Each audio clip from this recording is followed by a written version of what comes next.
yaşandan hayata sanki vuruldum. Hayatın faniliğin bence unuttum. Gözyaşlarım ile insanları çiğnimdeki tuttum. Birden gözüm açtım, hayatım düştü gözümden. Dil açandan söze hürmetle yanaştım. Sözü hikmet bilip herkesle savaştım. Hak sözle bu dünyadaki yalnızlığa kaldım. Yüreğim sındı bir anlık, dilde söz düştü gözümden. Tazeden yeni dünya açılaydı, dağılıp cümle beşer yaranaydı. Ey kamallana betninde yeniden doğulaydın. İstemem lazımsız hayat düştü gözümden. Tazeden yeni dünya açılaydı, dağılıp cümle beşer yaranaydı. Ey kamallana betninde yeniden doğulaydın.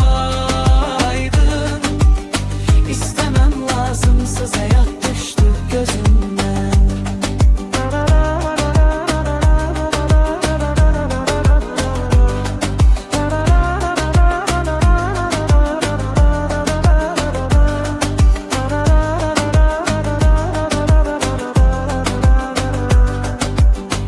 Dil açandan söze hürmetle yanaştım.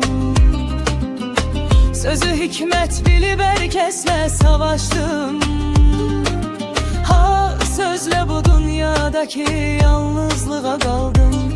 Yüreğim sındı bir anlık, dilde söz düştü gözümden. Tazeden yeni dünya açılaydı, dağılıp cümle beşer yaranaydı. Ey kamallana betninde yeniden doğulaydın. İstemem lazımsız hayat düştü gözümden. Tazeden yeni dünya açılaydı, dağılıp cümle beşer yaranaydı. Ey kamallana betninde yeniden doğulaydın. İstemem lazımsız hayat düştü gözümden.